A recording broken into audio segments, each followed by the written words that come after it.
ชานาถมุนีเจ้าอาวาสวัดดอนจันทร์เจ้าคณะอำเภอกัลยาณิวัฒนาจังหวัดเชียงใหม่ท่านมีธรรมเมตตากล่าวธรรมะดังนี้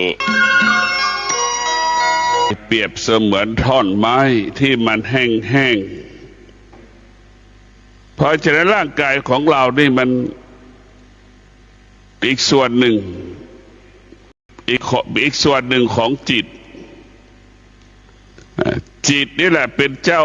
เล่ห์เจ้าอุบายจิตนี่แหละเป็นผู้ปรุงแต่ง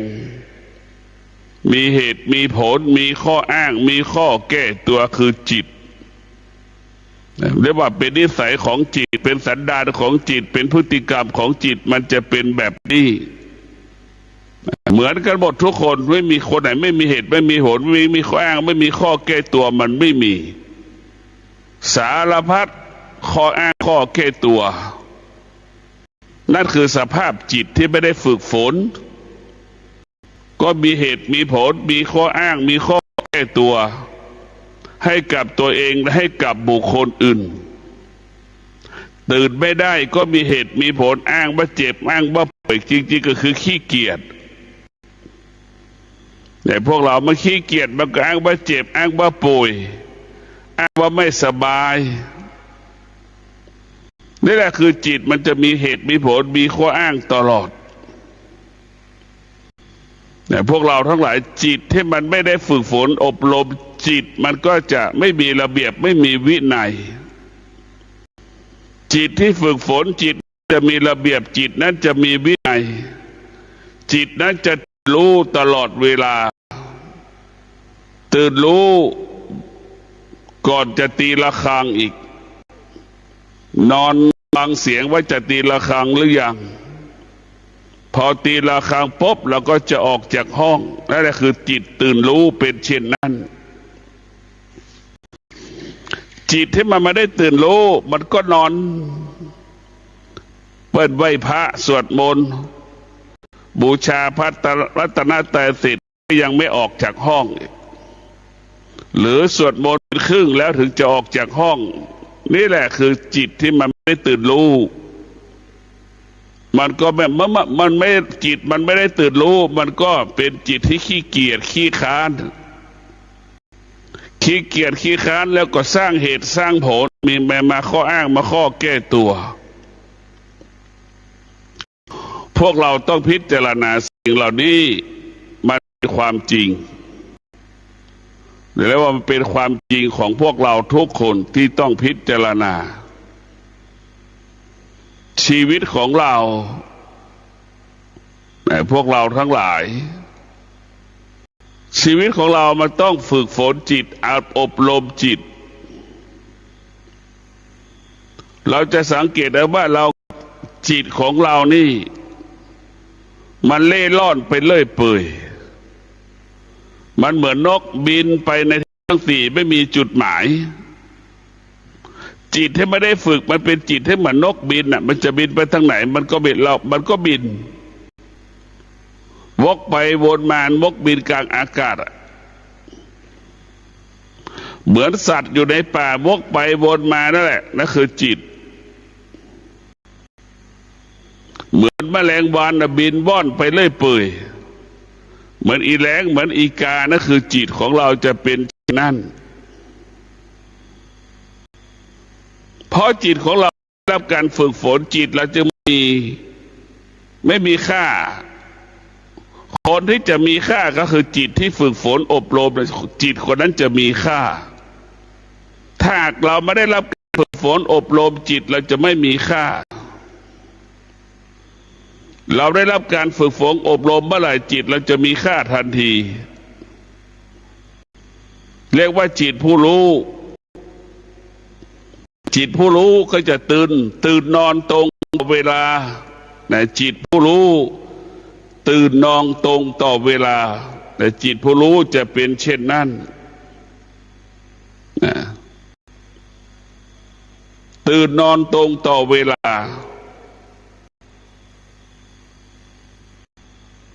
ชีวิตที่เรามีจิตของเราที่มันมีจิตผู้รู้ทุกอย่างมันจะมีระเบียบ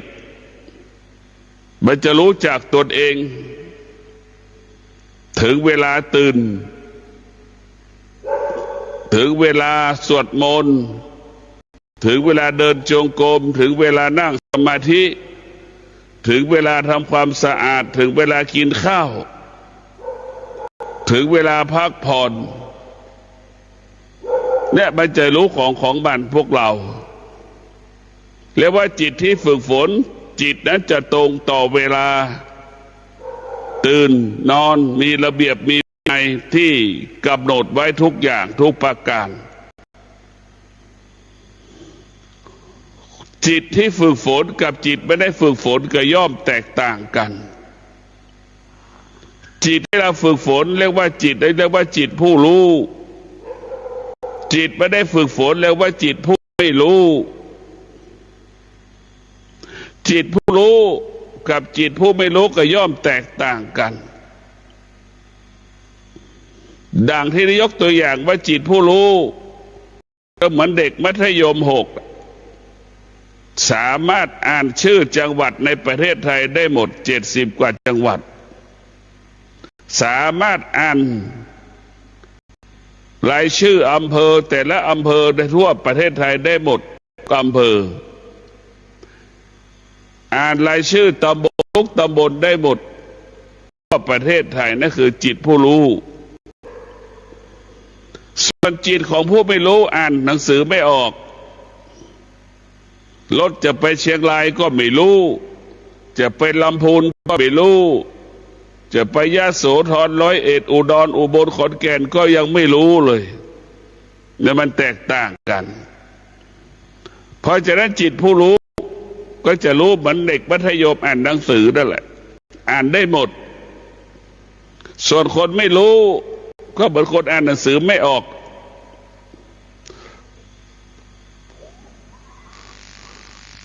จิตของเราเนี่ยมันต้องฝึกฝนอบรมเมื่อจิตฝึกฝนอบรมแล้วจิตนั้นเราถึงจะกำกับควบคุมจิตได้เราจะกำกับจิตได้เราถึงจะควบคุมจิตได้เนี่ยพวกเราต้องพิจารณาเราจะกำกับจิตได้ควบคุมจิตได้เราต้องอาศัยสิ่งเหล่านี้ทั้งหมดจึงฝากให้เราได้พิจารณาการปฏิบัติธรรมเนี่ยคือเป็นการฝึกจิตการปฏิบัติธรรมคือการเปลี่ยนแปลงพฤติกรรมของจิตเมื่อเราเปลี่ยนแปลงพฤติกรรมของจิตคือการเปลี่ยนแปลงพฤติกรรมของเราด้วยจิตเราเปรียบเสมือนบ้านจิตเปรียบเสมือนคนอาศัยอยู่ในบ้านกายเราเปรียบเสมือนบ้านของจิตแต่พวกเราหลายกายต้องสะอาดกายของเราต้องสะอาดก็ประกอบไปด้วยศีลสมาธิปัญญาคนอยู่ก็ต้องประกอบไปด้วยศีลสมาธิปัญญาอยู่แล้วมีความสุขอยู่แล้วมั่นคงอยู่แล้วเจริญรุ่งเรืองงอกงามก็เพราะเจ้าของบ้านก็ต้องมีศีลสมาธิปัญญาบ้านหลังนั้นก็ต้องประกอบไปด้วยศีลสมาธิปัญญาบ้านต้องสะอาดคำว่าสะอาดก็คือศีลสมาธิปัญญาคนอยู่บ้านถึงจะมีความสุขบ้านสกปรกคนอยู่สกปรกมันก็ไม่น่าอยู่บ้านก็ไม่มีศีลสมาธิปัญญาคนอยู่บ้านก็เป็นขี้เมาไม่มีศีลไม่มีสมาธิไม่มีปัญญาเนี่ยมันก็เป็นบ้านที่ไม่น่าอยู่ร่างกายเราเปรียบเสมือนบ้านจิตเราคนอยู่อาศัยอยู่ในบ้านนั่นแหละแต่เราพิจารณาดูพระพุทธเจ้าจึงบัญญัติให้เราดำรงตนด้วยศีลถ้าเราดำรงตนด้วยศีลแล้วเราจะหยุดความอยากได้หัวใจบุคคลใดก็แล้วแต่เมื่อมีศีล5 ข้อแล้วจะลดละความอยากได้ลดละความโลภความโกรธความหลงได้ถึงแม้มันจะมีก็มีน้อยถึงแม้มันจะเกิดมันก็เกิดน้อยในพวกเราทั้งหลาย ความอยากเนี่ยจึงทำลายชีวิตทำลายอนาคตของเราดังที่เป็นปรากฏดังปรากฏเป็นสื่อทุกวันคือการสอบบรรจุข้าราชการท้องถิ่นคนสอบบรรจุเป็นข้าราชการท้องถิ่นมีความอยากเกิดความอยากคืออยากสอบบรรจุเป็นข้าราชการท้องถิ่นก็ใช้เงินไปซื้อตำแหน่งสอบบรรจุเป็นข้าราชการท้องถิ่นพวกเราพิจารณาดูไอ้คนคิดโกงข้อสอบท้องถิ่นแก้ข้อสอบการสอบบรรจุท้องถิ่นมันก็มีความอยากเห็นไหม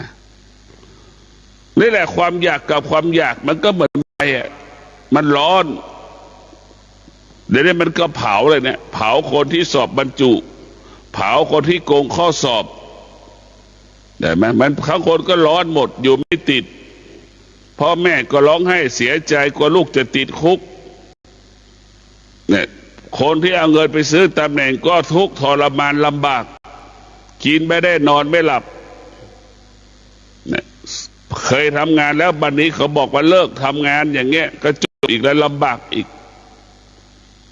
เนี่ยพวกเราทั้งหลายนี่แหละมันผิดปกติเป็นสิ่งที่ไม่ดี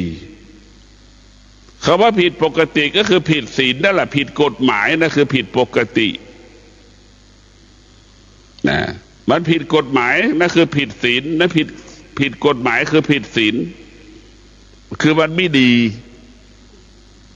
พวกเราทั้งหลายการได้อะไรก็แล้วแต่การได้สิ่งใดสิ่งหนึ่งมาครอบครองสิ่งนั้นต้องประกอบไปด้วยศีลทั้ง5 ข้อเราต้องประกอบด้วยศีลทั้ง5 ข้อสิ่งได้มาครอบครองถือว่าบริสุทธิ์เป็นสิ่งที่ทุกคนยอมรับนี่แหละทั้งหลายการได้มาซึ่งตำแหน่งข้าราชการไม่มีใครยอมรับจึงเกิดคำว่าเดือดร้อนยกเลิกบรรจุข้าราชการท้องถิ่นเนี่ยไม่จะเสียใจกันกี่คน 5,000 คนได้เสียใจกันทุกคนบางคนกินเลี้ยงกันแล้วเอาญาติพี่น้องไปกินเลี้ยงสอบบรรจุเป็นข้าราชการท้องถิ่นมาวันนี้ยกเลิกสอบบรรจุข้าราชการท้องถิ่นรู้ไว้อีกว่าซื้อ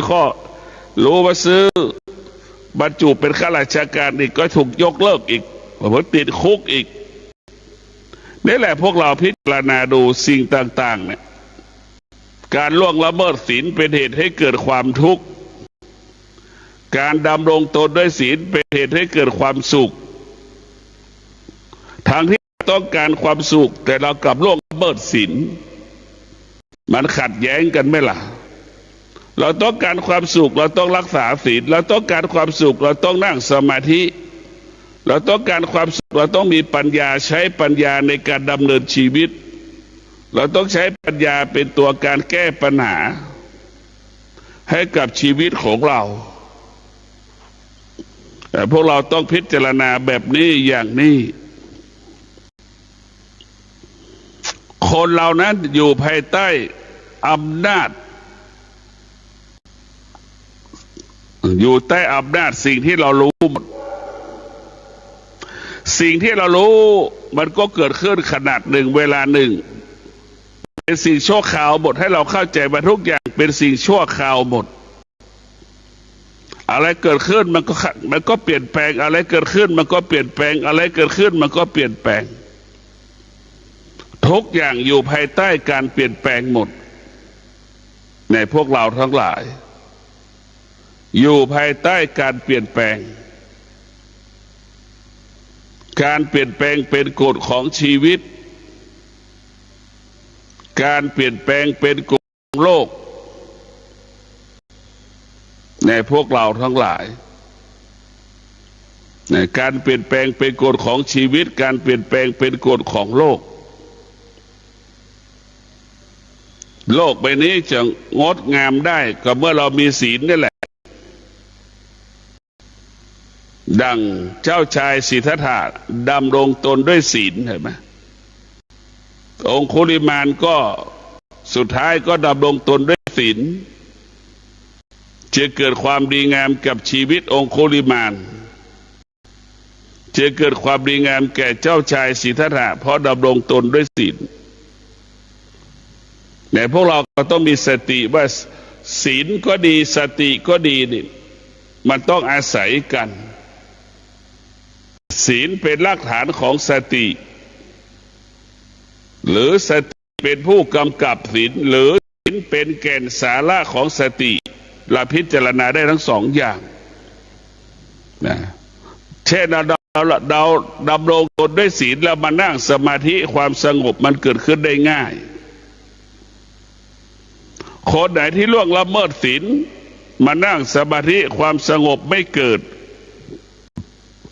เพราะสิ่งที่ไม่ดีมันปรากฏเกิดขึ้นขณะที่เรานั่งสมาธิ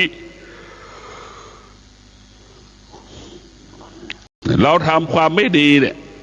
ความไม่ดีมันจะปรากฏยามที่เรานั่งสมาธิเห็นเองทำผิดตลอดในการนั่งสมาธิพ่อแม่ครูบาอาจารย์ก็บอกให้เราว่ามันเป็นเรื่องอดีตเราก็ไม่ควรไปยึดติดในอดีตอยู่กับปัจจุบันอยู่กับปัจจุบันแต่พวกเราทั้งหลายคนที่รักษาศีลนี่ก็จะอยู่มีความสุขในการนั่งสมาธิเพราะดำรงตนด้วยศีลมีความสุขตลอดเวลาความสงบก็เกิดขึ้นได้ง่ายกายก็สงบง่ายจิตก็สงบได้ง่ายพวกเราต้องพิจารณาแบบนี้อย่างนี้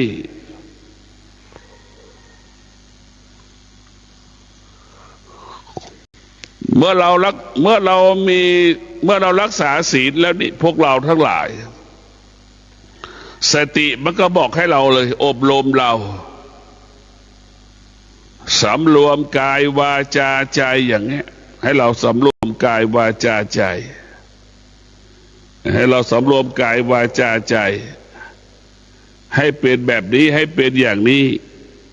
พวกเราต้องพิจารณาเพราะฉะนั้นคนที่รักษาศีลกับคนที่ไม่รักษาศีลย่อมแตกต่างกันคนที่รักษาศีลก็จะมีสติมากคนที่ล่วงละเมิดศีลมีสติน้อยในพวกเราทั้งหลายก็มีคนอีกจำนวนมากเข้าพรรษาก็รู้สึกใดๆว่าเป็นบุญเป็นกุศลจะออกพรรษาก็ไม่รู้ค่าวันสำคัญของศาสนาก็ไม่รู้ค่าไม่รู้ค่าเลยก็เลยไม่ไปไม่เข้าวัดเลยไม่เข้าวัดมีคนจำนวนหนึ่งไม่เข้าวัดวัดเป็นเพียงวัดนั้นก็เป็นแค่เครื่องเป็นเพียงแค่เครื่องมืออำนวยความสะดวกในการสร้างความดีเท่านั้นวัดที่แท้จริงก็หมายถึงข้อที่ชาวโลกควรปฏิบัติคือคำว่าวัดของพระพุทธเจ้าวัดหมายถึงข้อที่มวลมนุษย์โลกพึงปฏิบัติแล้วเกิดความสงบสุขวัดหมายถึงข้อปฏิบัติที่ชาวโลกพึงปฏิบัติต่อกันและกันก็คงหมายถึงศีลนั่นแหละในวัดหมายถึงข้อปฏิบัติเช่นวัดดอนจานเนี่ยก็เป็นแค่เครื่องมืออำนวยความสะดวกเลี้ยงเด็กกำพร้าเป็นสถานที่อำนวยความสะดวกให้โยมทำบุญให้มันเป็นประโยชน์เกิดประโยชน์เท่านั้นวัดจริงๆก็หมายถึงข้อปฏิบัติที่ชาวโลกพึงปฏิบัติต่อกันเช่นชาวโลกทุกคนต้องดำรงตนด้วยศีลห้าอย่างเงี้ยเนี่ยข้อที่พึงปฏิบัติมันเป็นแบบนี้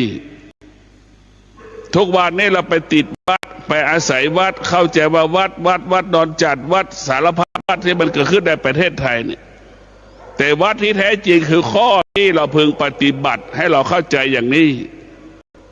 เนี่ยเราพึงปฏิบัติเช่นสามีจะปฏิบัติต่อภรรยาจะพึงปฏิบัติต่อสามีอันนี้แหละคือวัดข้อพึงปฏิบัติลูกพึงปฏิบัติต่อแม่นั่นคือวัด แม่พึงปฏิบัติต่อลูกนะคือว่าสามีพึงปฏิบัติต่อภรรยาภรรยาพึงปฏิบัติต่อสามีคือวัดที่ควรปฏิบัติแล้วเกิดความสุขปฏิบัติแล้วมีความสุขนี่เราเรียกว่าวัดมันเป็นข้อที่เราพึงปฏิบัติเมื่อเราปฏิบัติได้ความสงบมันก็เกิดแต่ส่วนมากเราไม่ได้ปฏิบัติพวกเราทั้งหลายเราต้องพิจารณาสิ่งที่พระพุทธเจ้าสอนอยู่ตลอดเวลาสิ่งพระพุทธเจ้าสอนนี่ให้เราละอะไรก็ละทุกอย่างที่เรารู้ถ้าเราละเรารู้แล้วเราไม่ละเป็นทุกข์ทั้งสิ้นพระพุทธเจ้าสอนให้เรารู้ทุกอย่างละทุกอย่างละอารมณ์ละความรู้สึกละความคิดละการปรุงแต่งเมื่อเราปราศจากการปรุงแต่งเนี่ยมันก็เหมือนอากาศพวกเราทั้งหลายเหมือนอากาศที่เราสูดลมหายใจเข้าออกมันไม่มีหอมมันไม่มีเหม็นมันก็คงสภาพเดิมตลอดเวลาคือเย็นแค่นั้นแหละเป็นเช่นนั้นมันไม่ต้องมีการปรุงแต่งมันไม่มีการปรุงแต่งใดๆทั้งสิ้นพระพุทธเจ้าสอนให้เราละอารมณ์ละความรู้สึกเป็นหลักอารมณ์ก็ดีความรู้สึกก็ดีเนี่ยมันเป็นให้เราเกิด